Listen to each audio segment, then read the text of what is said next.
We're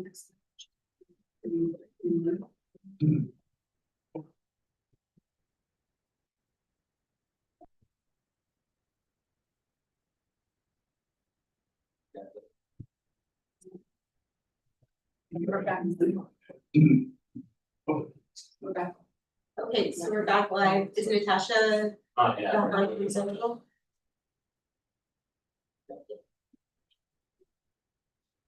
We're back. We're back. Okay, so we're back live. Is Natasha back live presentable? It's 2 minutes. It's worth 2 minutes. We learned that from the question.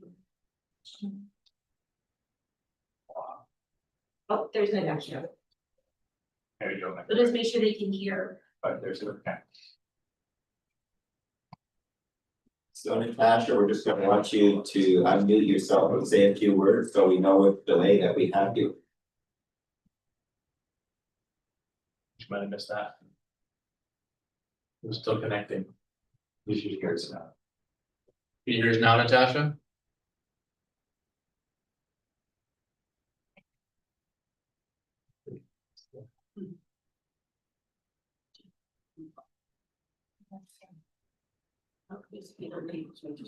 We can hear you. So our auditor, when he left, he ended the meeting, so we had to reconnect everyone. I was remiss at the start for the public of not welcoming Mark here as our new secretary treasurer. Oh, you're gonna hear it. Okay. You're on. I'm going to present the motions. Okay, so as our auditor suggested, I'm going to go through the financial statement discussion analysis document, which is complementary to our audited financial statements. What it does is it gives a little bit more in-depth analysis to our year-end financials, because sometimes reading the ministry template is a little daunting for the layperson. It doesn't really give a good story. So hopefully reading through the financial statement discussion analysis at your leisure will give you a bit more insight. So I'm not going to go through it in huge depth. I'm just going to touch on some highlights with this presentation. Go to the next.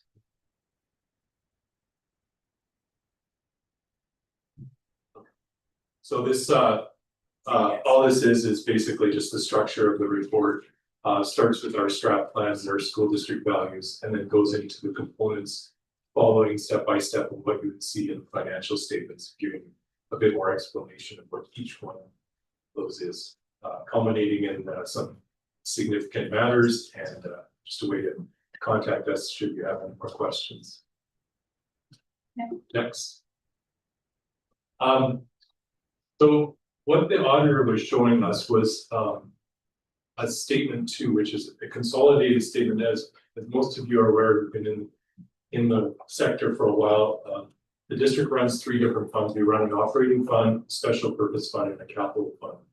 And when we report, we have to report individually, but then on a consolidated basis. And what we saw through the auditor was a report on everything combined. And so what I'd like to focus on more is the operating side, because that is more of what we really have control over. Special purpose, sure, we have control on how we spend the funds, but they're really guided by what the funder prescribes those for, so they're very effectively restricted. And then capital, as interesting it is, it's just about buildings and write-downs on those buildings. So there's not a lot in depth to discuss about that, except talking about what new building projects we have or what new buses we bought. So that's what you'll see in the upcoming slides. So just first touching on a couple of things, I think Mario touched on this already. Our cash spiked last year, and that's because we've had funds coming in for flood mitigation and also for funding the new child care center, for instance. And so this year they're tapering back down to a normal level. It doesn't mean that we're bleeding cash right. So that was just an anomaly last year. And then same on the next slide, Again, this has already been talked about. Our tangible capital assets are basically what our buildings are worth to us right now at this point in time, depreciated over time.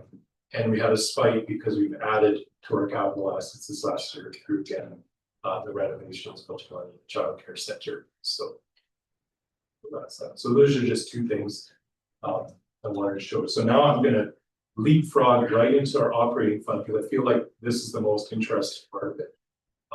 It's really showing, okay, how did we do this year compared to what we planned to do? And when we set out our amended budget in the spring, we plan to have a balanced budget, or actually, no, it's next year. Between people, that's years. I'm trying to do this up and bar. So we plan to actually use up part of our reserves to balance the budget. As most of you are aware, School Act requires us to submit a balanced budget. How we do that, if expenses exceed revenues, is we have to do to reserves that hopefully we have. Otherwise, we have that's to find some other revenue sources. So this last year, we proposed to use $827,000 of our reserves to run our district.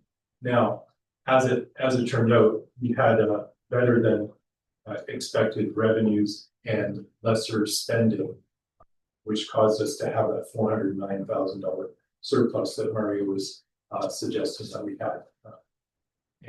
And so you see there, we're actually, instead of using up $827,000 of reserves, we were able to put back in $409,000, build up our reserves.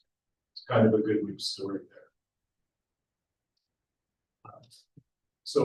So where did these variances come from? Why did we deviate? Well, on the revenue side, we had a higher number of our SKIES and online learning students come in our February and May counts, as well as some designated students.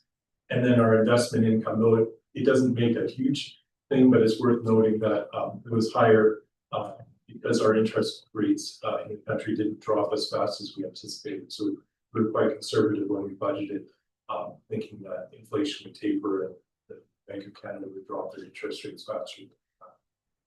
I think they would slow down because of the tariffs. So in fact, we made a little bit more money on the cash we had in the bank. On the expenses side, fortunately or unfortunately, however you want to look at it, we saved money because we had vacancies in the district. Of course, this position was vacant for some time, and we've had a few PVP positions turnover, unfortunately, that caused some temporary vacancies.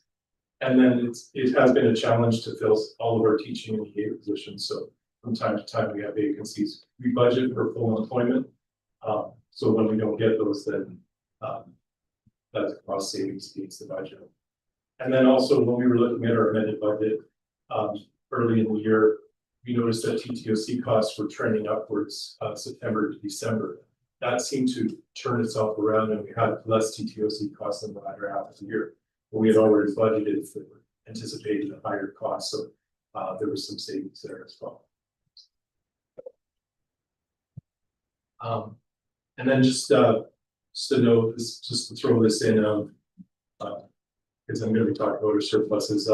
We did spend, we've been spending money on local capital, which is a good, good news story because we're putting resources into the district. We still have a healthy $1 million in the local capital surplus, and that's to buy things that the ministry doesn't fund.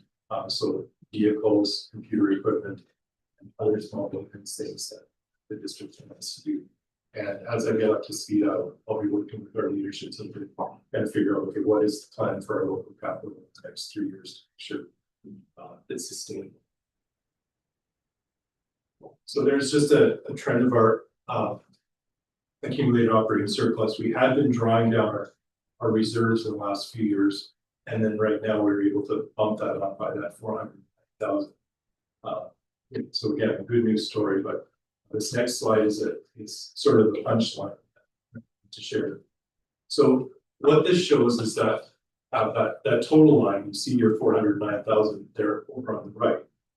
But what we've had to do this year is we've had to restrict a number of our surplus dollars for things like the cybersecurity and some other initiatives and some uncertainty in our staffing costs. And So in the spring, we had decided to restrict, knowing that we were trending towards sort of a positive year end. We deliberately moved money into our restricted fund. So you see that, you know, that has spiked by $1 million. But what that's meant is that our unrestricted has been left, you know, worn down to about 361 at the end of the year, which as a measure against our total expenditures at this time is only 1.19% of our our expenditures, which means we're below that policy threshold with 2%. Now that doesn't mean you know, the sky is falling. The board can work this year to resurrect that, and as we go into our amended budget process, we'll be looking as to how we can build that back up to 2%. Possibly with, you know, some of the trending with the skies enrollment this year that we can put that back up, and maybe, you know, we review what's in our restricted funds and decide, oh, maybe that's too rich at this time, and we make a motion to something like that. So we'll be looking at it in the future. Maybe just to give you an idea. Today I signed off on a new HVAC unit for John Ellison Gym. That was $175,000 hit. Signed off on, we had Western Canadian Fire come through, we Princeton and looked at some of the deficiencies. That was $41,000. That's two items that takes us to over $200,000 just today. So when we look at the nature of the numbers and maintaining our facilities, those are the type of numbers. Anything over $5,000 comes to the finance committee, and either myself or Dave see them. But those are just two items I signed up on today for 10 days into the new school year, and that's $200,000. The other piece to remember is there's a new initiative with the ministry for AEDs in all schools and also kids. There's no funding that comes with it, so that's about $27,000 that we didn't originally budget for. Good news, we got right on it, so our AEDs have actually shown up now because everyone has to purchase them. There's long waits for the AEDs to come.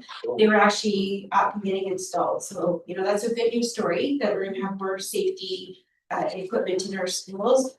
But it's, you know, it's 27 here, it's 41, it's 175. It doesn't take long for our resources to be depleted.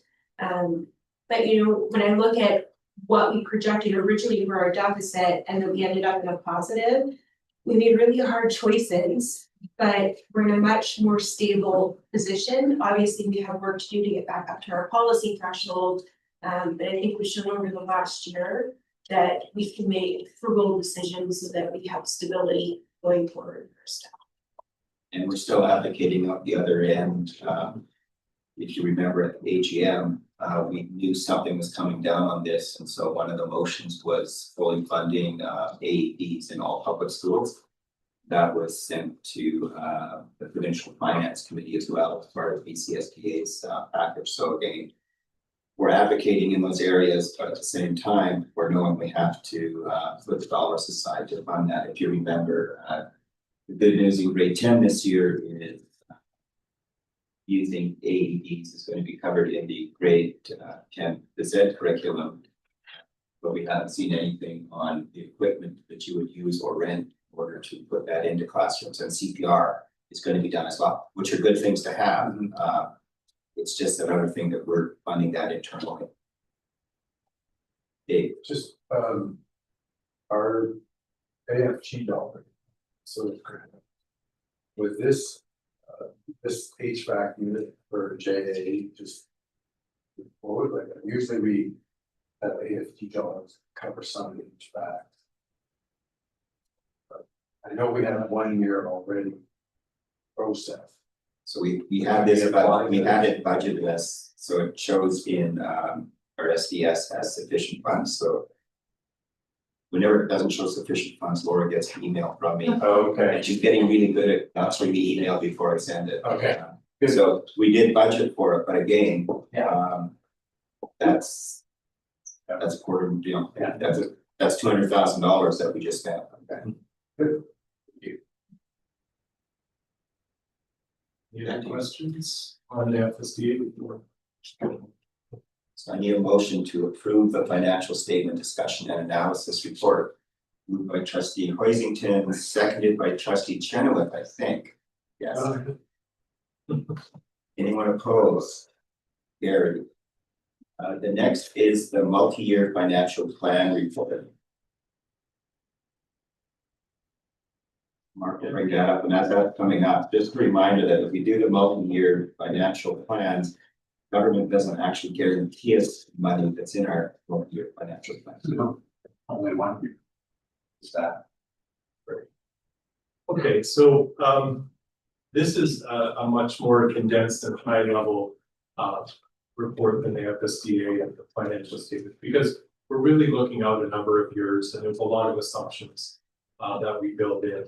It's just supposed to be kind of a where are we going if certain assumptions come to fruition or our current state is projected forward. So it's nothing to really hang your hat on other than to kind of say, start you thinking as, do we have to make changes? Are there, proactive measures we can take to steer the ship in a different direction, or are we happy with this plan? Most of the time, these multi-year plans are tied into your district strategic plan. So as we do our strat plan refresh, this is a document that we're going to want to probably put in hand in hand with that and just refresh and update it to year by year. So, so some of the things that would come into play when you're looking at a multi-year plan is, of course, as Trustee Rayner just said, government funding. It's not guaranteed, barely guaranteed a year. We as a sector from the BC Advo finance side have tried to advocate for multi-year funding commitments from the government.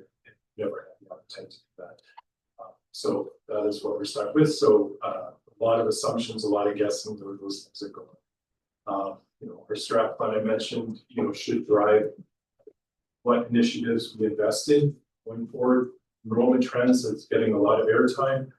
So that comes into play. Inflation, of course, has been on everybody's mind since the end of COVID, and we have the tariffs, and then a number of other things. We have our 2 collective agreements coming up, and while traditionally the ministry has funded collective agreement increases, it's not always the case, and it doesn't always work out perfectly district by district.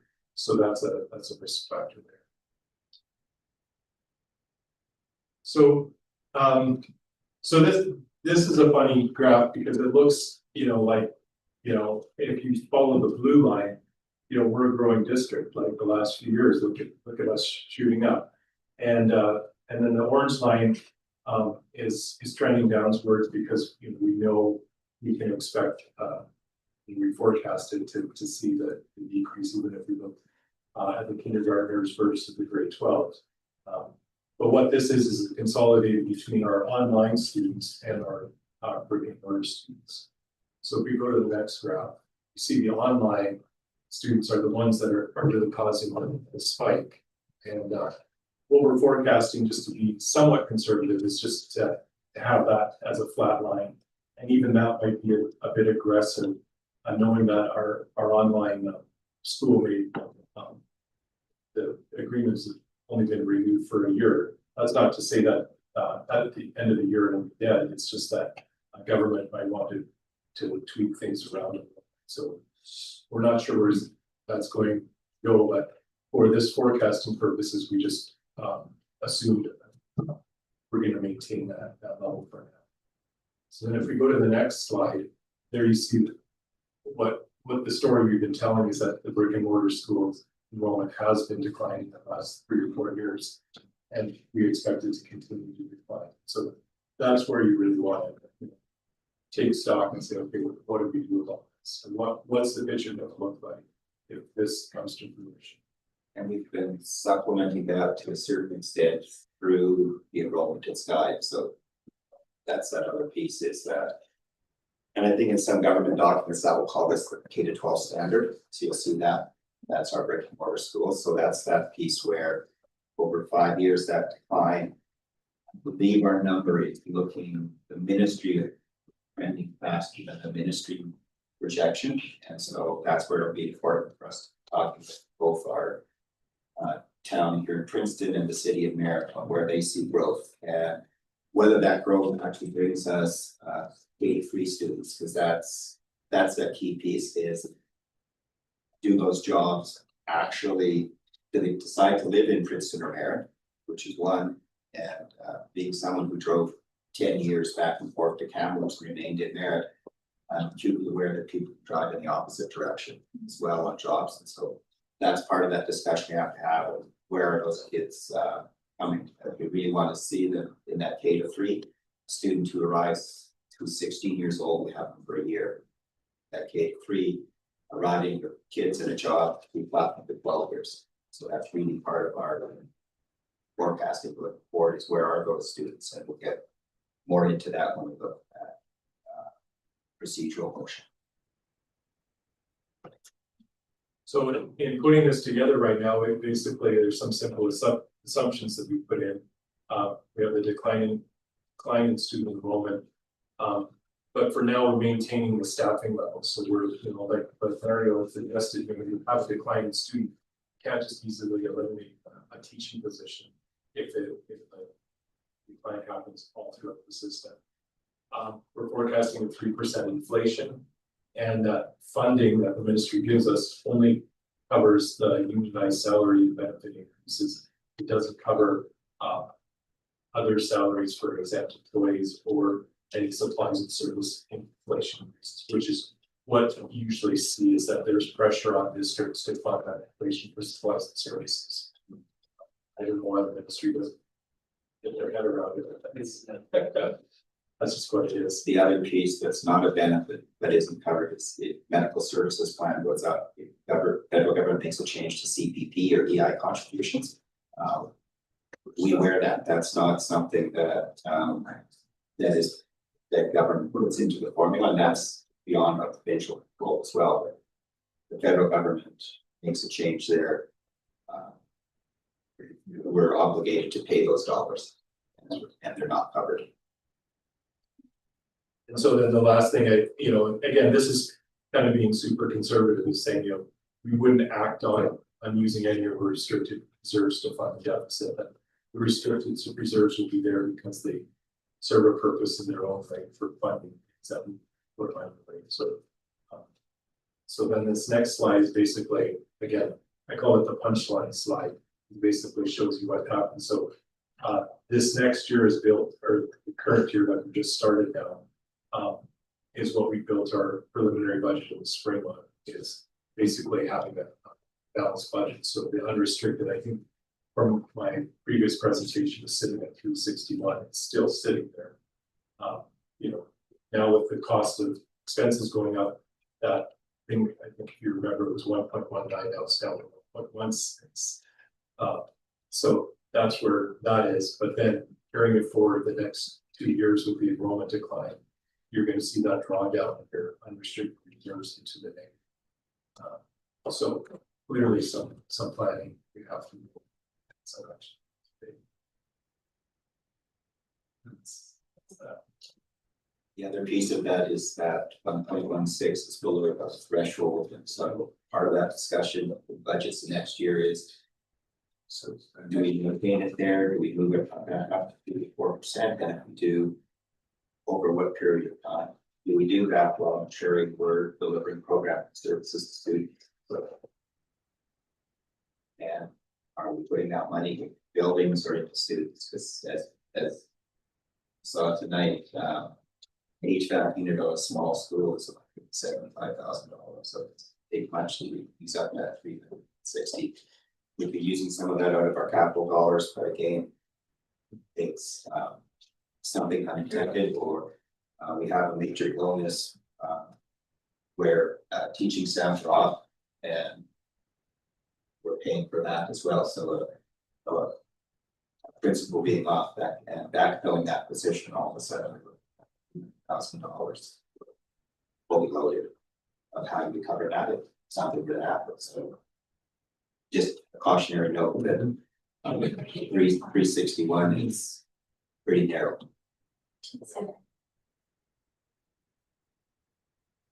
So I need a motion to approve the financial statement discussion analysis report. Moved by multi-year, this is a multi-year, sorry. Moved by trustee Jepson, seconded by trustee Ward. Anyone opposed? Carried. And now we're looking at the carry forward of the targeted funds, which is our Indigenous education dollars. Sure. So this is a process we have to undertake every year with our Indigenous targeted fund. This past year, we had funding of 1.4 million to enhance learning for our Indigenous learners. And we underspent that 36,000, so pretty close in terms of percentage, but you can't always get a bang on. And so we're allowed to carry that forward, but we have to actually write a letter to the ministry to that effect, requesting that carry forward enforcement that to the targeted funds available next year. So it stays with the program. Any motion? Any motion?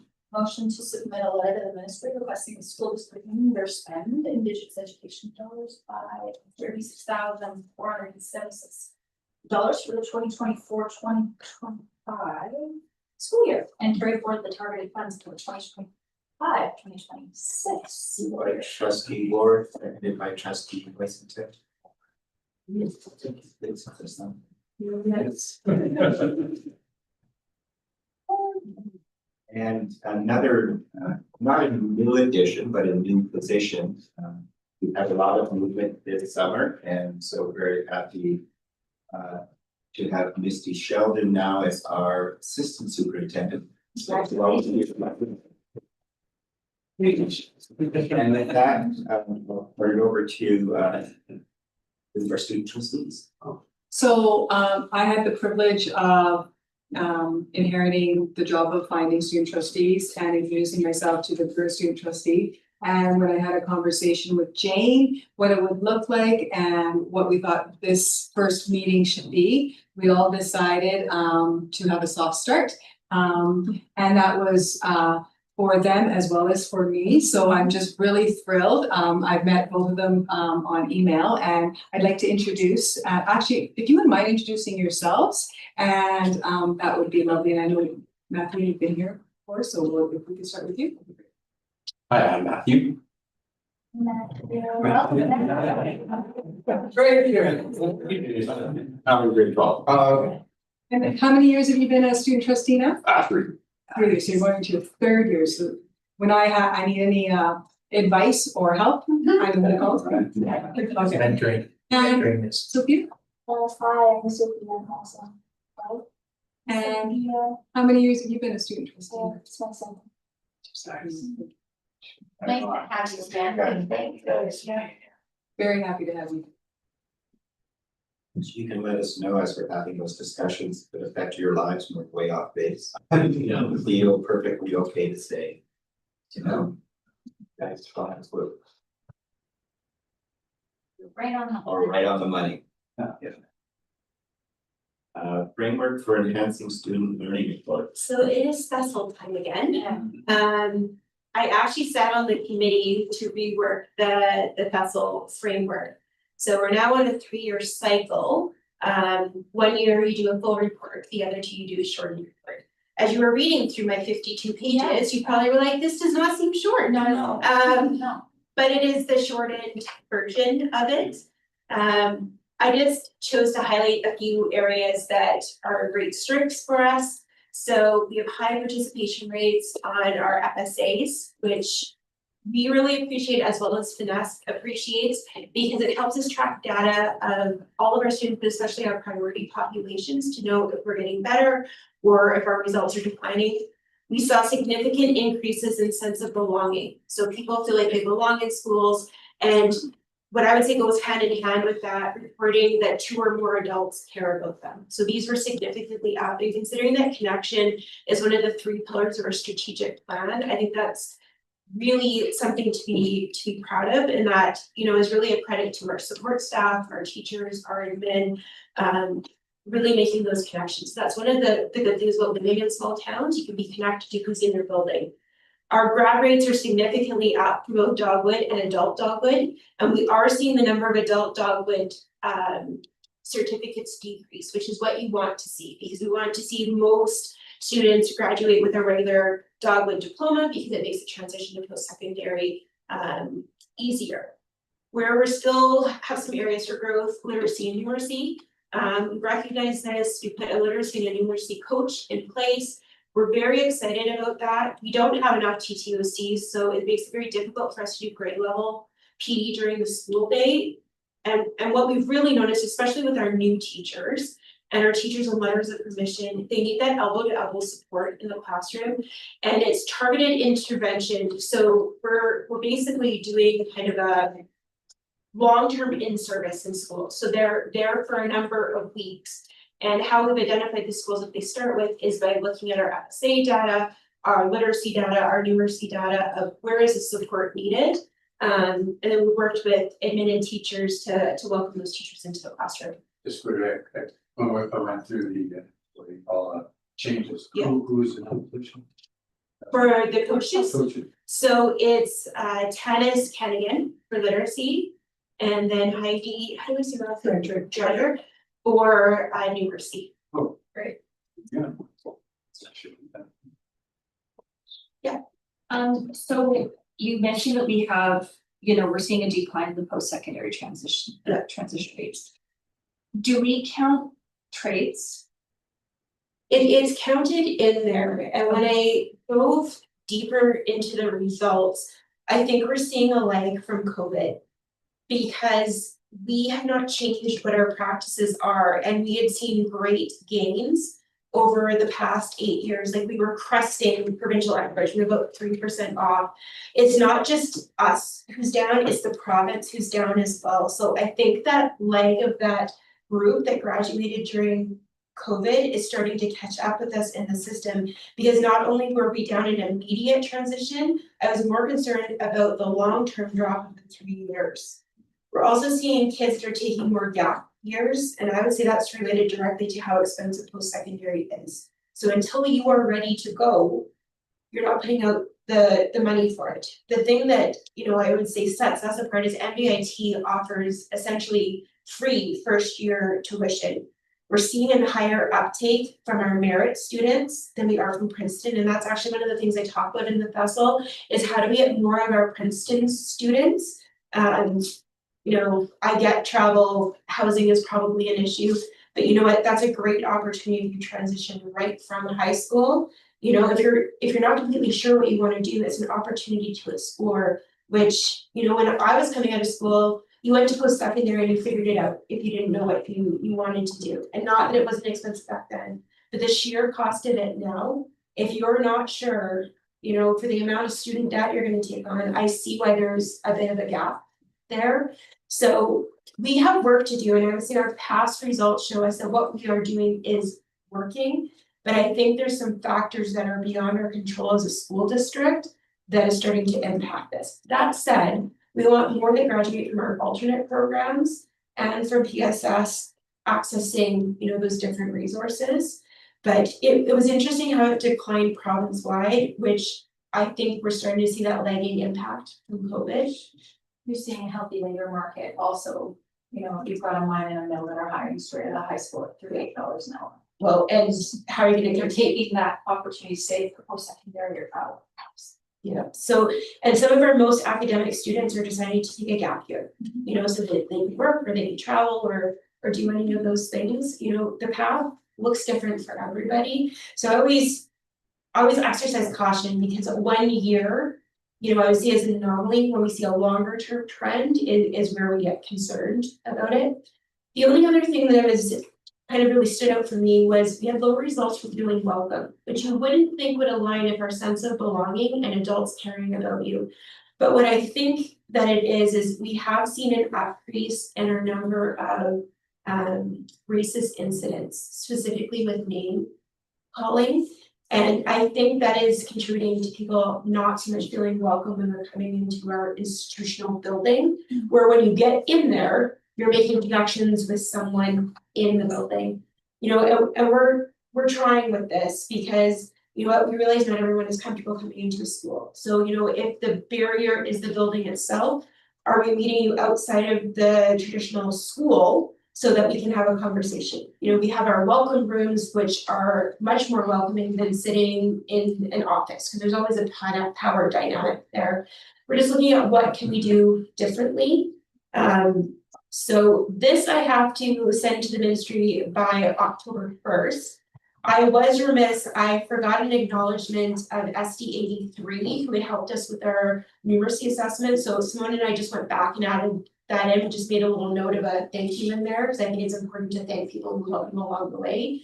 But then I can submit the report if there's no amendments or suggestions for changes. The other item that doesn't get captured on the post-secondary transition side is if we have students, we've had some students who are going to Alberta, some who are going to Eastern Canada. I think they had one student on a rodeo scholarship going to the States, to Texas.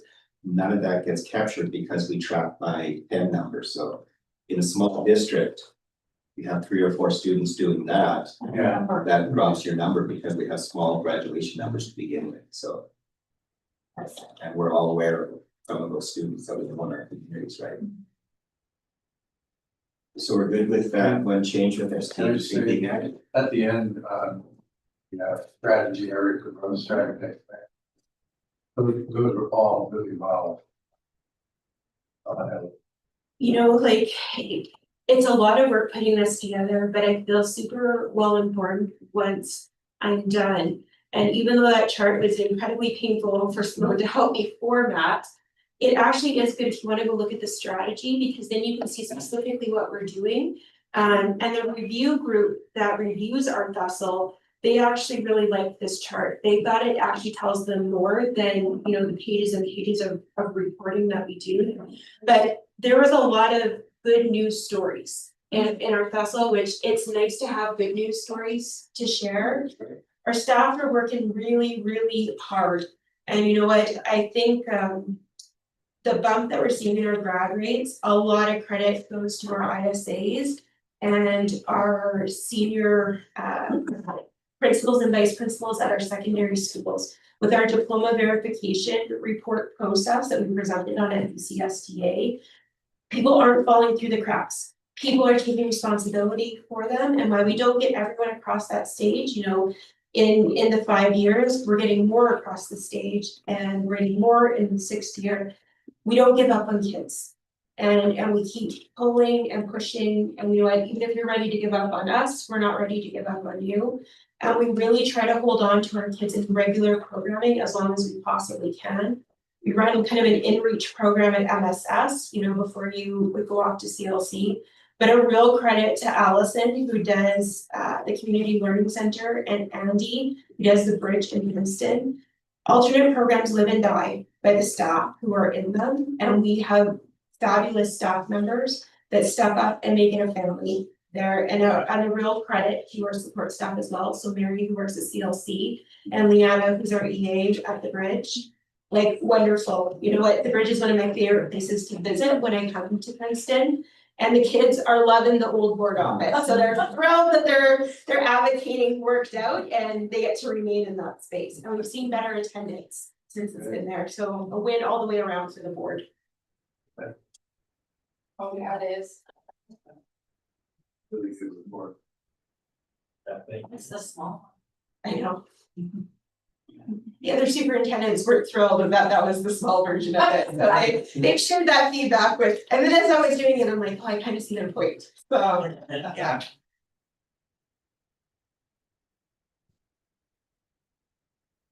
Indigenous Education Board.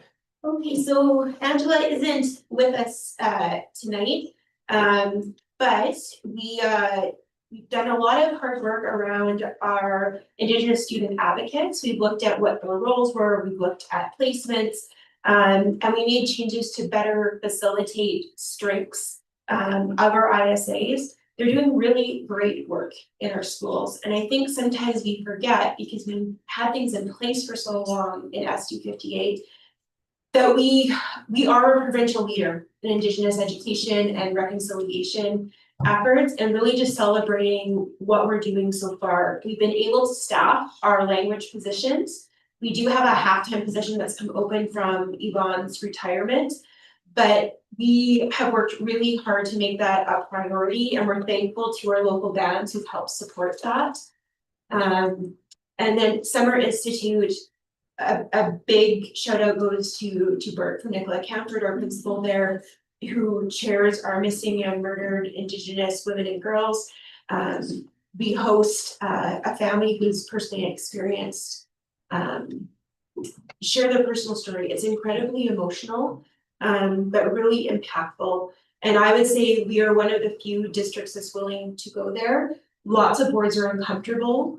For me, it's not just an Indigenous issue, it's a women and a girls issue. And we know we've had this impact us in our own communities. That's really hard work. And we give like just so much credit to the George family for coming forward and being willing to share their story and being actively involved in it. It was a really meaningful day for everybody who participated. So Angela is off to an amazing start. She's doing really great work. She was instrumental in helping us get our LEAs to the final push and sign. Just thrilled that she's part of our team. So just a shout out to her. It's not easy to replace Shelly. No, but she sounds like she's doing great. Yeah, she's building great relationships. And I also cover inclusive ed, childcare, and early learning. We have not come up with an acronym yet. That's what every staff asked us when we went out to introduce ourselves. Adrienne has hit the ground running. It's really nice that we have about a month and a half transition with Jane still being with us so that Misty can do some mentorship with Adrienne can do some mentorship in the schools. But already working towards getting our crisis prevention institute training. We've been out without one for about 2 years, so we have that underway. We're still looking for a strong facilitator at Diamondville, so if you know of a certified ECE, please send them our way. But I have to say it's been a really good positive startup in our schools. And I'm lucky that I have such great people on my senior team. You know, when you have a big transition and a change, you never know how it's going to turn out. But I've been very blessed with who we were able to interview and appoint, and we actually had lots of interest in our positions. So the fact that we were able to appoint in-house, I think speaks to the quality of the work and the capacity that we built over here. So just really grateful for that. Thank you. Now we'll go to the superintendent's report, which is less than 50. Yes. Although sometimes it was bordering on 54 pages, so they then got a little competitive, but thank you. So we'd only been in essentially a week when we asked for things from our schools. But you know what? Most of them were able to come up with something to give us. Merritt Secondary School, the kids are so cute when they come back. And I call them babies no matter if they are 5 or if they are 18. They're just little kids with big kid bodies. It's always lovely seeing them head back into school. And Merritt Secondary does link leaders, helping those grade 8s when they come in. So they do an orientation the week before. And then they have students designated in t-shirts so that if you need help with your locker, you need to find where the classroom is. It's really great pure on pure mentoring. And a lot of credit goes out to those kids and also the teachers that help facilitate that. We were lucky to get Natasha back as our principal at Central. I think my favorite picture, I think it was like 36 or 37 on the day. The kids were out playing with sprinklers. Living their best lives. Diamondville, we opened our playground at towards the end of last year. Our roundabout had some mechanical issues. It was fenced for quite a long time, but it's finally up and running for the kids. They're super excited about their new playground. And Bethany is really happy that she was able to stay and spend another year at Diamondville. And I was there today, and great startup. Teachers are happy, kids are happy. That's really all we can kind of ask for. JA If you've been in JA during the day, there is just a different vibe when you go in that school. There's just something different about a K-3 school. You know, so they learn about the bus for our new kindergarten kids there. They're always doing hands-on activities, and they started what we call family groups. So they started with the teacher that they had last year to help with the transition. It was a new process in Princeton, and I think there's a little bit of confusion around it that Crystal and I have talked about, you know, how we can communicate that out. But on the whole, it's been a good startup there. Bench has a Gaga pit. I actually think they have 2 of them there. It is a massive hit, and the kids are out there living their best lives, and lots of happy smiles. Bert is probably the best photographer that I have, and if you follow his Facebook page for Nicola Canford, he's always our go-to if we're short a picture. You know, we already see outdoor learning going on with Lisa Nelson Smith. You know, we see the kids engaged in the classrooms. Gordon and I were actually out touring with the MLA in Merritt and did a visit, you know, and we had a very lively discussion with our 6-7 class out there. Just really good things going on. Call it Bill. I think the key one at the bottom is the 3-4 class, showing their cooperation skills as they move around the classroom there. And Vermilion Forks. We're happy to say that Pete Benjetti has joined us as acting principal there. He brings a great positive energy. You know, the feeling in the building feels lighter after, you know, we went through some pretty tragic events there last year. So it's nice to see a fresh, happy start for the school. And just a big shout out to Simone, who has been the formatting queen for the last week and a half, because she's the one that fights to make sure that all these pictures are in there, and it looks wonderful. And honestly, I tell her every day she's the best executive assistant, but she really is. So. Thanks, Simone. Thank you. Well, seeing lots going on, we always wonder in that first week, all that activity is great to see. We now have the 26-27 minor capital plan submission. Okay, so in your package, there's a listing of minor capital requests that our facilities team would like to put forward for the ministry. Now, it doesn't mean that we're going to get all these this year, but it's definitely, you know, a wish list of things that we're working on in the district, including 2 new buses. The buses have more of a chance of being honored because the ministry sets out a timeline for when buses should be replaced in terms of number of years and numbers of kilometers. So they suggested that we put in for 2 new buses this year. And then there's a bunch of building projects, including HVAC and some new building codes that require us to have CO2 detectors when we have gas fired heating. And so that's just a building thing. So we will submit this by September 30th, and we'll hear back in March as to what was approved. It would be nice to get the second half of this year we did 2 of the science rooms at MSS, so we get a chance to see those. So that's half of it, near another 475,000 to the other 2 rooms. So, Mark, the total is 3.141. Is that? Yeah, that's for the school school investment projects, and then there's the buses on top of that and the playground. So Okay. 3.7. Oh, 3.7. Oh, Excellent. okay, so you're looking for a motion, totally that together, folks. The move that we approve when we submit the 2026-27 and minor capital plan submission. Second. Hi, Jessica. Anyone opposed? Gary. The next item is the potential school closure procedural motion, and I just wanted to walk people through some of the history of this again to remind us where we got to on this. And if you remember back in the spring, parents had asked us when we were doing budget mitigation strategies, had we thought about closing a school?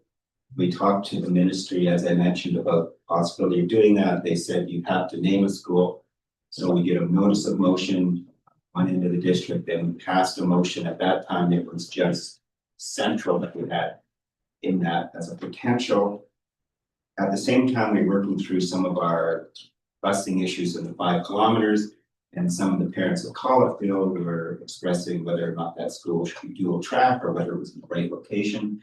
So we then added Collettville into there. At the same time, we are working through our policy pieces, and our new policy required a notice of motion to go out 2 weeks before the board meeting, which is why that notice of motion, even though presented in June, we presented twice, both the notice to have the motion and then the motion. Our policy to be transparent was to put the notice in the paper as required by the bylaw. And it's to start the process so that we can look at it with the community. And if I can get a couple of my first slide brought up. Part of it is, which one are we looking at first here? This is our elementary student population last year. So if you look at Collettville, our utilization is 58%. So we have capacity for 195 students, enrolled is 114. If you look at Diamondvale Elementary, current last year there's 128 students, but we have capacity for 265. So that school is running at less than 50% capacity. Bench, we have a problem in the opposite direction. Bench is running at 127% capacity. So part of that in our discussions around potential closures, if we pass the motion, is also talking with our city about where is the growth? Do we have our schools in the right location? That's all part of that discussion.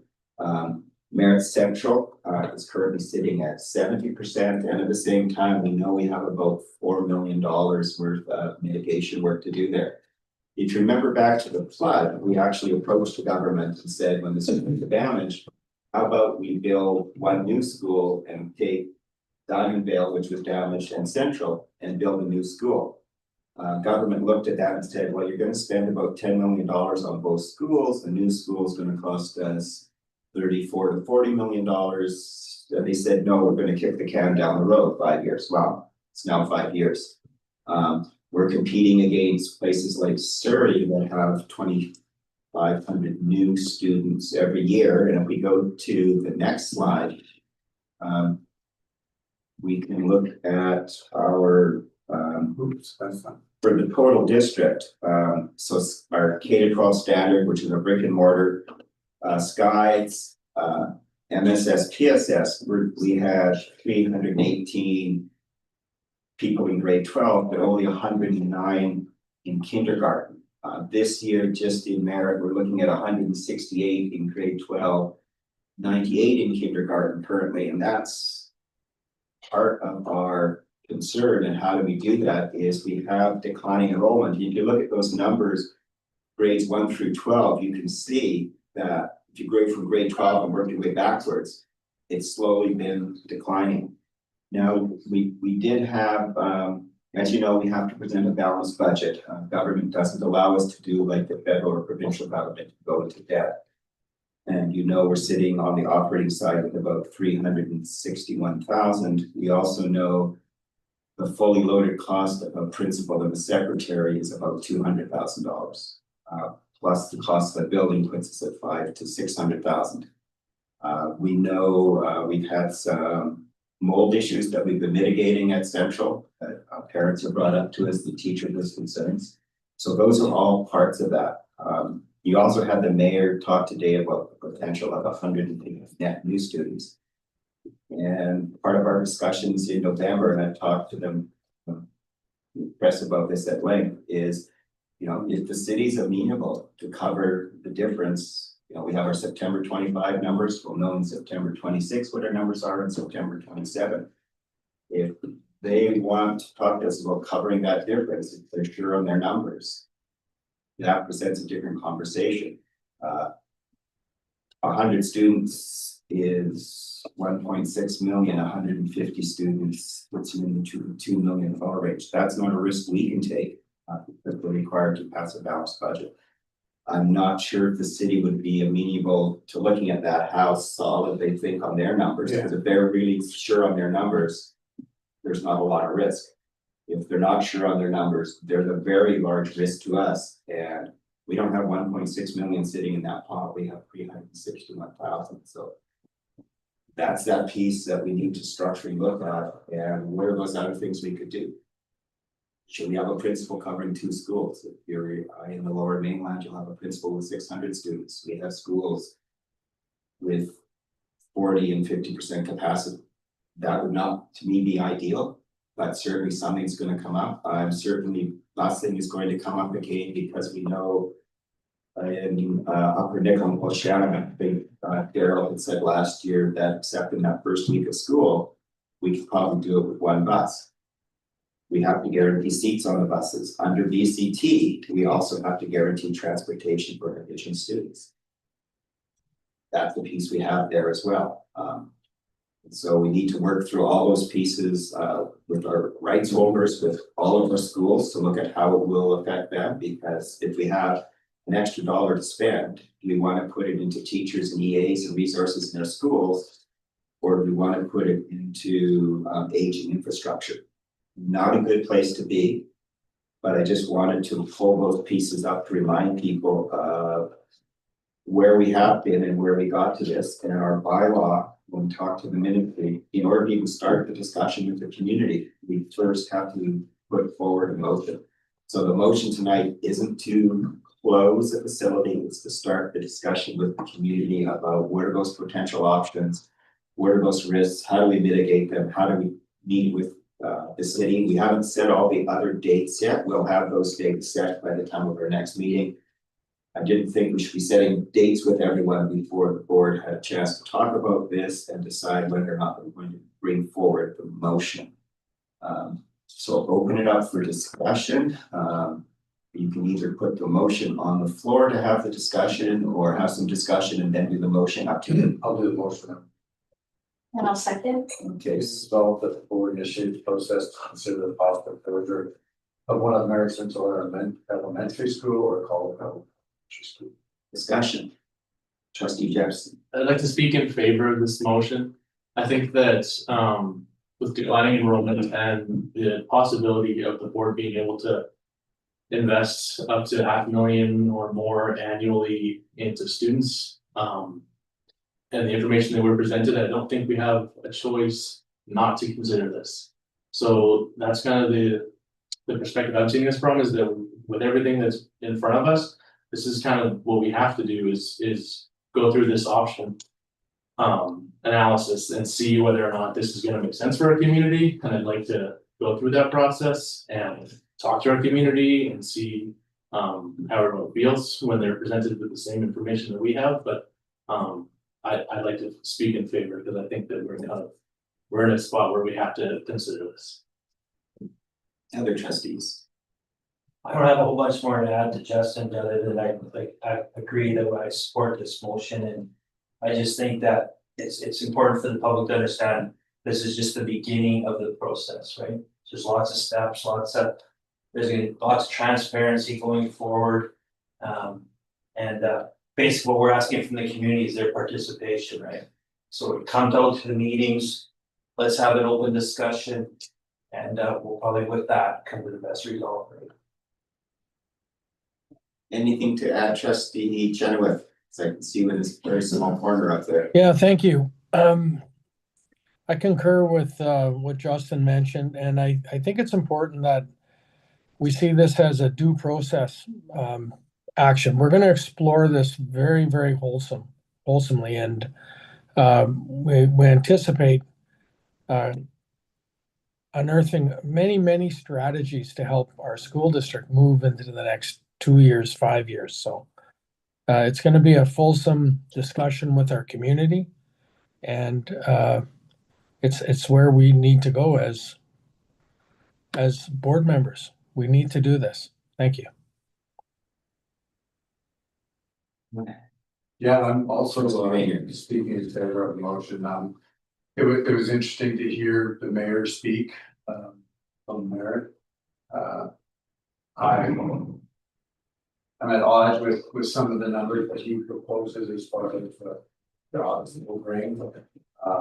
But it'll be really nice to see where their numbers come from that meeting, because I know about 8 years ago or 7 years ago, we had a meeting with the town. And the councilors, and we had talked about development projects up there, and at that time we had ministry figures and interior health figures that said that there would be about 97 students over that 10-year period, and we haven't seen that in some time. So those numbers are going to be interesting to see, but I'm in support of this because of generally what you said about saving the money and putting the resources in schools, and also what John and Everett have said about having a wholesome discussion, because there are some things in here that I haven't thought about, but the college level school being so few kids there, you know, combining, and then of course the catchment area. So I am in favor. Trustee can't leave up. Yeah, I'll speak in favor of this as well, insofar that it is the way to start the discussion. It's not a decision one way or the other. I think, I think that we owe it to our communities to have those discussions, to see what options are out there. Maybe there's things we haven't thought of.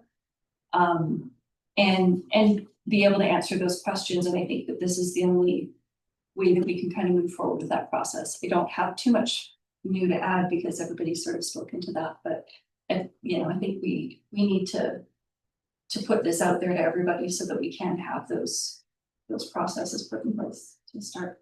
Kind of question. Calling question? Okay, all those in favor of initiating a process for the discussion? Which? Anyone opposed? Motion is carried. We'll want to get dates out into the community as soon as possible so people know how that engagement is going to happen. Also get out some Q&As. I think having those up on our website is a timely update, but as I say, it's the start of a process. Thank you everyone for taking a look at how we do move forward positively for the community, given our current enrollment numbers. The next item is on Princeton Transit. The mayor of Princeton has asked us for a letter of support from the school district to help them hopefully get public transit into Princeton. It's currently doesn't have that, and so I would like a motion so that we can do a letter of support. Is that regard? Second. Moved by trustee Ward, seconded by trustee Kent Laidlaw. Any other discussion? Anyone opposed? So Superintendent Lawrence will work together on getting that piece put together. Policy updates. You told us we were through to that. Apparently I've been. One thing that's come out of the ministry, it's not new, but it got missed when we were doing our policy reviews. We actually need a policy on learning resources. There was actually a change in 2017. The ministry used to approve resources and they moved it to a board responsibility. It's been more of an informal process here. If you watch the news, you are aware of what's going on with our neighbors to the east of us.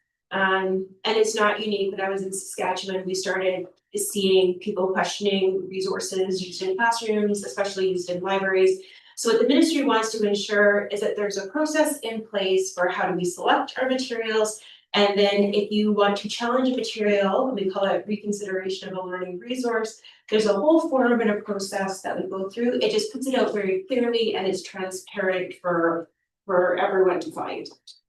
Okay, will that form be here? You can pick it up at the school or before? It'll be on the website. So it's easiest, but if you don't have internet access or you struggle or you don't have a printer, any of our schools will be happy to print it off. Or if you're in there, come to the board office, we're happy to help you with that piece. So where most of that lies is actually in our MIN procedure. So you'll see that Barb and I have started working on the MIN procedures. That's what we'll start bringing forward in our board meetings. And then we still have most of our policies are on the third reading. We still need a third reading for disposal of land and improvements, and then we'll need a second and a third reading for selection of learning resources. We always send it out for feedback after the first reading.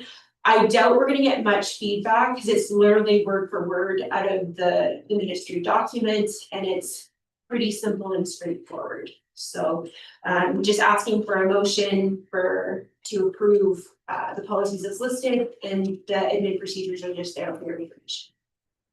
So I'll entertain a motion to pass the policies as listed. Moved by trustee Chenoweth, seconded by trustee Whitington. Anyone opposed? It's carried, and we're not gonna ask teachers to list every book and pamphlet they have in the classroom. Okay. No, and the government had to back. Like, I'm gonna give them the benefit of the doubt that it was well intentioned, but I always call it the law of unintended consequences. When a bill or a law or a motion or order is too vague, that's where we run into issues. And we've seen that ourselves, with clauses in the school act, or a new policy will come out, but did you think about these pieces? It's not an easy line to walk. You know what, our teachers are professionals, they use their judgment in the resources.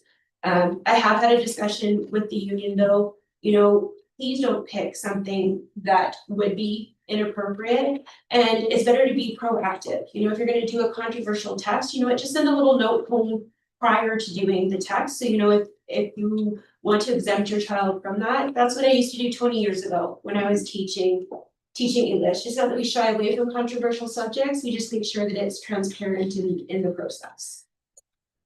So just to confirm, we're not pulling books from libraries, No. we're not going down that slippery slope of banning books. Parking lots now. Good, good. Well, and as a history major, my concern is if you look at traditionally where books have been banned or books have been burned, it's typically associated with a fascist or communist regime. I think we've lost our ability just to communicate after COVID, rather than just have a civilized conversation. But there's protections in there for both the teacher, but also the parent. So if there's inappropriate materials in there, we don't want those in our libraries either, but we have a whole process that we go through to make sure that it's appropriate. Trustee reports. We'll start with our student trustees. And it's too soon. Yes. Just want to assume anything. How did the first day go? How did the first week? Hear that, please. We'd love to hear your stories. How was the first week? Hard coming back from summer. Yeah, started calculus now, so that's a Oh, yeah. little challenging. Yeah, nice. Getting ready to go. Yeah, So who did you get all your classes? Yeah, most of my other classes are the next semester, so. Yeah. So Jetson. Leave the whole.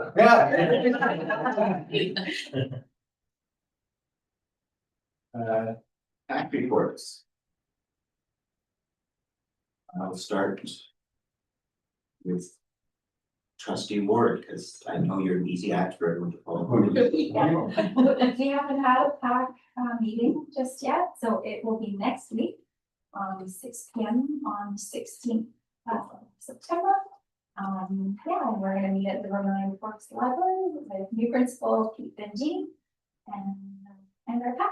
Looking forward to it. Thanks, and same, we got And Nicola Cambert's PAC meeting is next Monday. I'll try to do the same as Leah and advertise. Diamond Bell is next week, the 16th at 6 p.m. at the school. And then Central's is, I believe, the 24th. Is that the day that I originally? think we went back to the 24th because the welcome dinner got moved. Yeah. Yeah. 24th, and I think it's not on my calendar, but I think it's 7th. Next week and the following week for me. Yep, same here, PSS PAC is happening September 23rd at the library here, it starts at 6. Bench moved theirs to later in the year because meeting the first day school was back was a wise move to move from that date. MSS did meet yesterday. Walked through some of that history on the potential and what has happened through our talks around school closure, and I think they're welcome to actually hear some of that and some of those pieces, so I'd encourage that. With the packs aside from the other meetings. Also happy again, we saw the new rooms that were built there, and there's a new executive that was elected, so when the open house is later in the month, by all means, you can attend a PAC meeting and you won't be escorted into the president or vice president or the secretary's role, because they were built. So that was built. I also think missing from here, I was gonna do a chair's report too. Hey, Gordon. Oh, you forgot. Oh, Yes. thank you. Sorry, John. Uh-huh. And you're bigger than life on the screen right now. Colleyville PAX on the 25th. Same night as our welcome back dinner, but it's a little later, so that's good. And I'm just waiting to hear from Skies. Thanks. Really nice report. Rainer. And just going to add in, we had a board chairs call last week. There's a new 12-course trustee development program that's started. We went through there's a ministry order for the admin procedure for the AEDs. And as we know, there's a motion also from BCSTA saying, how about you also fund those, because there's a cost to maintaining them as well. The minister was asking us to lean into the work on childcare and what the barriers are, and I'm thinking we still haven't heard back on CanGuard, so our lean will be, when can we expect to hear something? We also talked about rural schools and what they should be, and that in small communities like ours, they're really a community center and a heart of the community. They're not simply a schoolhouse. We should receive the foods funding dollars in November. The access zones that were created last year will be in place again for this year. That was the access zone, so if there's protests, you can't protest within a certain distance of the entrance to a school. It's good to see those. Again, the AEDs available at every school. Superintendent talked about that, but again, we're funding that. There also is new mandatory literacy screening, K, and they're going to use a consistent tool across the province, which I think is a plus that we've gotten to that point where that will be consistent.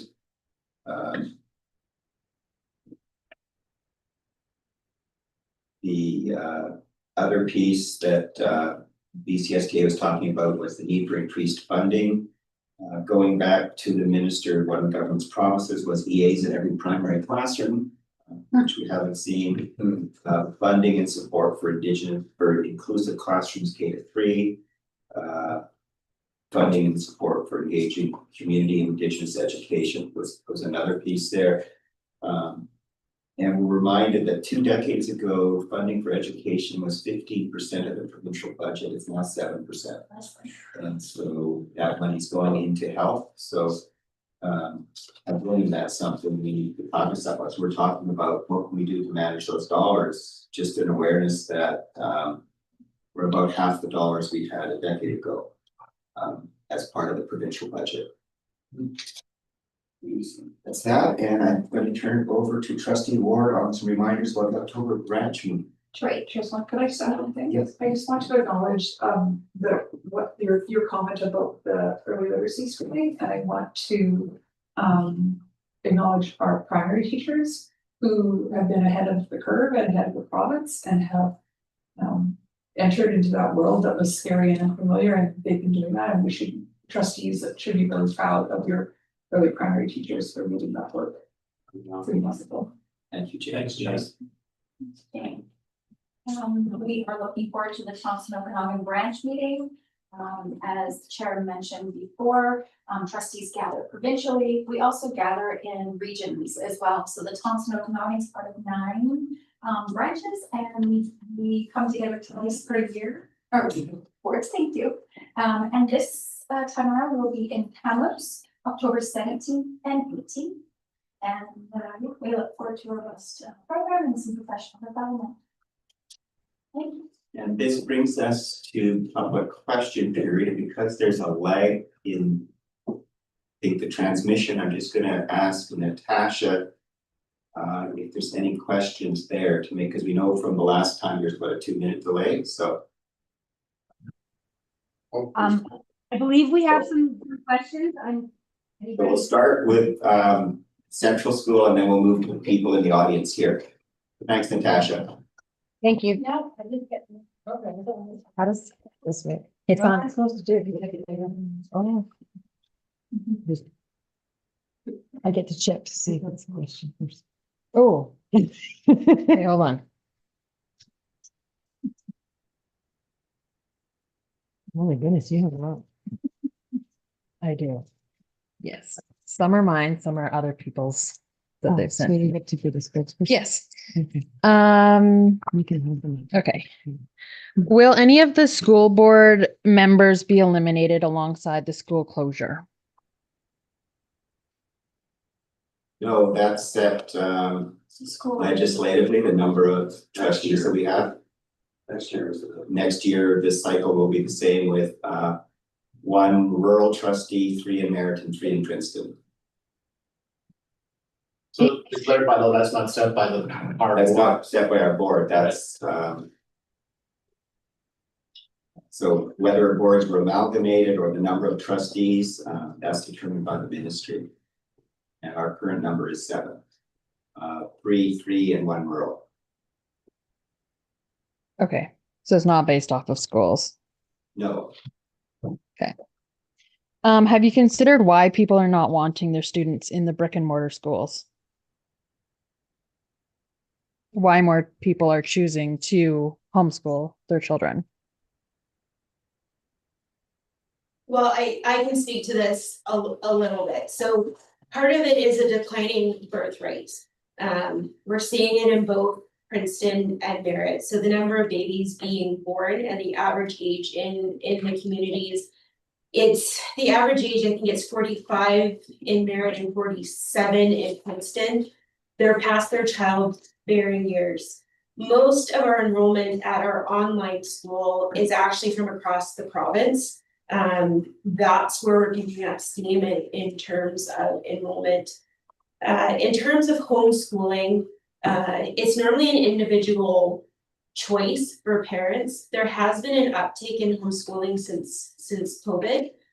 Some families felt like that was a better option for them. In Merritt itself, sometimes if they live pretty far out from the community schools, they're choosing to homeschool rather than, close to an hour bus ride each way. Yeah. And what's the difference in the amount of money that the school gets for a kid that's coming into like physical school, or if they're an online, like how does that affect? So funding? The funding is slightly less for online because the ministry gives you a certain amount for a physical space. But there's still costs that are associated with online learning. Don't quote me, but I think it's about 1,300 less per online student than in brick and mortar. But in fairness to the ministry, when they're online, you don't require a physical space that you have to heat. You don't have to have custodial. We have a principal, we have teachers. They're not subject to the same class size and composition in online learning as we are in our classrooms. So there is a difference in funding, but Skies is where we're seeing our growth in our district. But like we have stated, it's not the golden goose. It's probably not going to last forever. The fact that the extensions are probably going to be a year signals to us that there might be a change coming. in that. And what we have heard from other school districts is when they're coming to our pole school, because there's only 17 of them in the province. At the high school level, which is the bulk of our enrollment at Skies, for every block or course they take with us, that's coming out of a school district's funding. So for our own students, when they go to Skies, we're picking up the funding because they're just going to our online school. When we have students coming from Wolf Trail or Kelowna or any of the other districts across the province, they're losing out on that block of funding at their schools. So it's challenging because we're not the only ones experiencing declining enrollment. And like our auditor pointed out, even if you lose 10% of students, it doesn't mean your costs go down by 10%. And that's what some other school districts are seeing. So we know that there is desire for other people to have their own internal options so that they can hold on to more of their funding. And I completely understand it. You know, there's only so many dollars in the pie, and there's pressure for that. And we have used some of those dollars to supplement our brick and mortar schools. I know I had some parents ask me, well, just ask the government for another 1.6 million. Quite frankly, the provincial government is broke. And asking them for those dollars, they're looking at someone like Surrey who's growing by 2,500 students a year. And if they were to make that decision, they'd be making it over every school in the province. And that's the struggle we have is with where our enrollment is. I know Surrey took 18 million out of their budget this year, even though they're a growth district. I'm hearing from chairs across the province that they're all facing deficits and how they adjusting their budgets to make sure they can sustain schools. We've also seen right now in the public sector, the BCGU is out right now. I think there's probably a fairly large distance with K to 12 and QB in terms of bargaining. And those will be decided at a bargaining table, but we also haven't heard whether 100% of those costs will be covered. Normally we hear that quite early in the process that whatever's negotiated will be covered. We're still waiting to hear on that as well. So lots of moving parts there. And we are using some of those dollars to supplement, but we're also acutely aware that Skies only had an extension of its contract by 1 year. So we know government's looking at that and we don't know what that future is. So that's another unknown for us. When you do renos at a school, or like you were talking about, you had to do some stuff in Princeton, what budget does that come from? Well, I think it depends on what the actual renos are. Oftentimes we are funded for those renos through our annual facilities grants, or we've made application for the school improvement fund. There are times where we have to dip into our own local capital reserves that would be otherwise used for operating dollars, but oftentimes they are funded separately and don't touch classroom resources. And I touched on earlier the flood. Originally, the ministry was talking about loaning us the $21 million for the floods. And when you have at that time, a $28 million operating budget, we had to have a serious conversation with the ministry about those dollars. We got dollars to do flood mitigation. That was to bring the schools back to where they were. For Central, part of the building was built in 1936. For Diamondville, probably the 60s, and then a newer addition in the 2000s. But we had talked to the ministry about, rather than putting the money into aging infrastructure, could we build something new? And we were told you couldn't use the insurance dollars for new construction, and they weren't prepared to put in the extra $20 million that we'd also need for a new facility. But that is something we looked at early on. And we did have the ministry asking us, as that work was happening, knowing our capacity, they also had concerns that the dikes hadn't been repaired. And so we were assuring them, even though it was the government that was also funding that we were going to see that happen. Originally, we wanted to raise the school up 3 meters and build a new school, and we were told no. Thank you. Anybody else have any questions?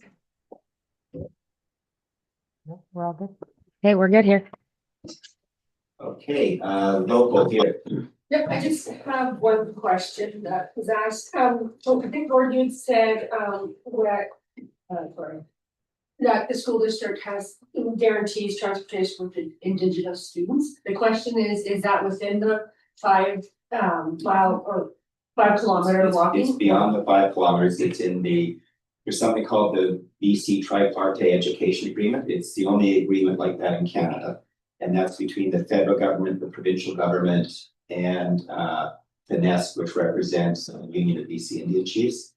And so that's where that is. We've also signed local education agreements with all our bands recently. So that's for Indigenous students outside of the 5 kilometer lines. Okay, thank you. That was the only perfect. Thank you. Yeah, I have a question. So for some of you who don't know me, I am Stephanie Archie. I'm the education coordinator for Coldwater Indian Band. And I've been advised to attend tonight's meeting on behalf of the leadership. They're in a chief council meeting tonight. And so when you're talking about the closure of Central School, or possibly call it though, we have students from Coldwater who attend those schools. And at the same time, we have letters of support requests coming in from the school district, from Courtney, from Gordon, asking our leadership to provide support letters in regards to the bus that was requested through Jordan's principal. And then we also have requests from Gordon asking for additional support to the ministry for funding. A lot of our funding comes from Indigenous Services Canada for our students. And we also receive funding supports from First Nations Education Steering Committee. At the very beginning of the year, when I was at the First Nations Education Steering Committee AGM, there was an email sent from Courtney that was asking a whole bunch of questions to ask at the Finesca level, which I had asked. And the executive director, and I had let Cheryl know, the executive director from Finesca, she responded back to me in the meeting and she said, if all of these funding requests are coming in from your school district, we instruct you, she said, I instruct you to go back to your school district to ask how much of this funding that the school district is receiving has been geared and targeted towards Indigenous students. How do you expect Coldwater and the other 5 bands to, write letters of support if in turn you're coming back to the table and saying we need to cut the late bus, we need to cut this, we need to cut that. So that's one of the main concerns of the leadership is you guys are all requesting letters of support and asking us to advocate at the First Nations Education Steering Committee, but we're seeing cuts from our students. And the majority of my students that are attending a merit school are attending Central. And that's not including our urban students. I was just going over my list of students. I have close to 40 students who are Coldwater band members who attend Central School. And so how fair is that to our students if these cuts are being made, if these letters of support of requests are being made? And so that's part of the reason why I'm here tonight, is because I've received direction from our leadership to ask the school board, like, what is going on? And how much of more do we have to take away from our students? You guys talk about reconciliation. When we had the meeting with Courtney and Angela to go over the budgets, we had heard during that meeting, this is a potential that there may be a school closure. And then we were not notified that a motion was being put on the agenda in the springtime to, discuss the possible closure of a school. And so to us, that's not fair. That's not fair at all, because we also have, I also work with the other education coordinators, and after Nicola, they have students who attend Central. And so where is the fairness to our students? Where's the fairness to our community members, to our leadership? I had probably 25, maybe 20 parents reach out to me, wondering what's going on, like where am I going to be registering my kid next year? I had some parents that wanted to register their kids in Diamondville because of the fact that the school board's talking about closures. And so that's part of the reason why I'm here tonight, is because I've been instructed. So part of it, I can assure you, we will be coming out to your community on more than one occasion, and to the other bands as well, to actually talk about the potential for a school closure and to hear directly from the community. So we will be coming out to Coldwater, we will be coming out to Upper Nicola, we will be coming out to Lower Nicola, to Newich, to Shackley. We will make sure we come out. The motion was to start the process. So giving you my word, we will come into your territory and sit down with chief and council and with the community to have that discussions. So I think I can say that on behalf of the board, but we give you our word on that. We will be coming out to have that fulsome discussion. Go ahead. I was just gonna say, like, question you had that kind of stuck with me, like, how is this fair to our students? And that's kind of where we're coming from with this, is that we think that the way that it currently isn't being as fair to our students as it could be. And that's where this decision is coming from, is that we think that there's an opportunity for us to be more fair and invest more money into education directly to students. That's where this comes from. It's not from a place where we're just trying to close things and be negative for the sake of money or dollars, or just to be negative. It comes from a place of us caring about the students, and we're trying to improve education in our communities. So I would say that this potential school closure comes from a place of us trying to be fair to those students. That's kind of what I tend to mind. John. Thanks. Stephanie, I want to thank you for your honesty and from your chief and council. I think what Stephanie's talking about is just the optics of us saying, hey, can you go lobby for some support from Finesse, from the government? And then at the same time saying, there's potential we could close a school where all your kids go. So I can understand your frustration, Stephanie. I think we all can. And but when we go through this process, as Gordon said, we'll be having long dialogues, and by the end of the year, we might find other solutions to get through this or around this. But we do have to kind of check off a number of things we need to investigate. But I can understand where you're coming from, and I thank you. So what I would say is, in our brick and mortar schools, about 50% of our students are Indigenous. So some of that is students for nominal role who belong in North. A lot of it is our urban students. So in our brick and mortar, from our core dollars, because they make up 50% of our students, about 50% funding that's going there. Targeted funds are on top of it. And that's the budget that we approve at the IEC, and there's much more. Before, it used to be kind of just at the school district's discretion how targeted dollars were spent but with the passing of the new IEC policy, it's actually the IEC that decides how those dollars will be spent. So looking at those targeted funds. And the big question is, the system's underfunded for what we're expected to do. That's the real answer from it. And we've had good conversation with chief and council at Coldwater and our other bands. And one of the questions we get asked is, what could you use? What could we help you with in terms of advocacy? But we get the frustration. I didn't want to cut the late bus, but the funding we were getting wasn't covering it all. None of us want to close a school. We don't. Our problem is the amount of money that we bring in and the amount of money that our buildings are costing us. we can continue to spend it on a building, but then most likely that is the equivalent of 3 different teachers who we can't have, or 10 to 15 EAs. So we're between a rock and a hard place is the real answer. We don't have an easy solution. You know, we worked through a really tough budget this year. We had consultation, best engagement I think we've ever had as a school district around budget consultation. But there's no easy decisions. And to be honest, I don't envy our board, because none of the decisions or any of the ones we probably would choose to make.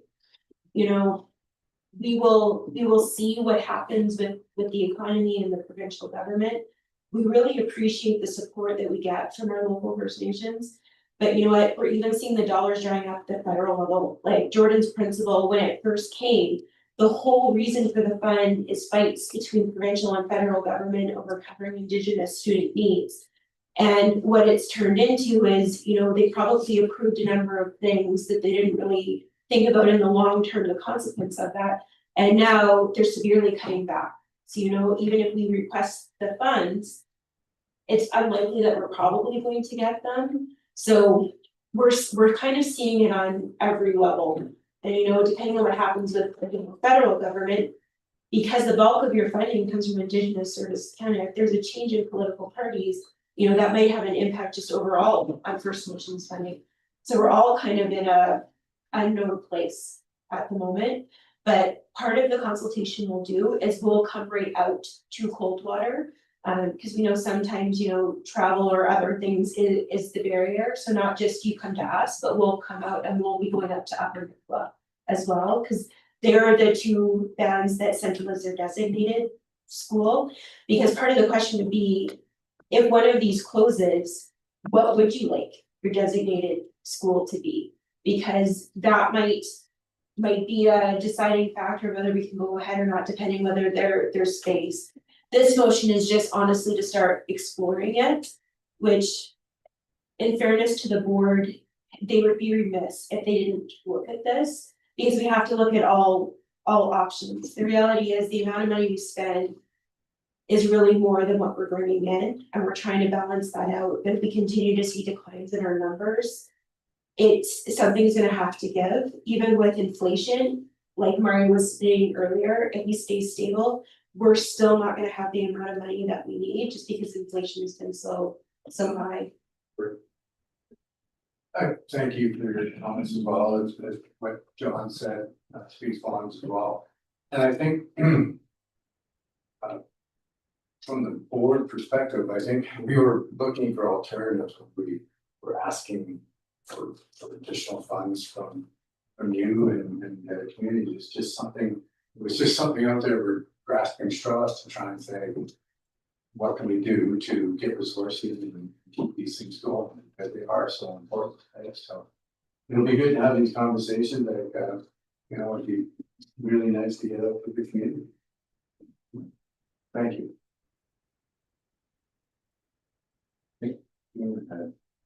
Yeah, just a quick question, going back to a motion that was passed in February. That's when the board passed a motion to strike an ad hoc committee for this fall to look at the school calendar for the upcoming year, which, you know, the decision was made, I think, in February, so wanting to do that this fall.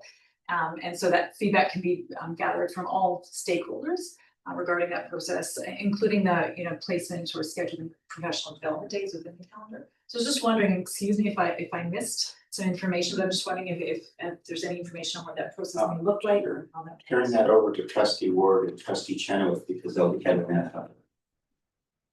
Trina, Trustee Chenoweth and I are just looking at some possible dates moving forward. And I know that both yourself and I believe the teacher, there's another teacher's rep. Well, and the Pro-D committee wanted to be involved as well. So that ad hoc committee is based from now. Yeah.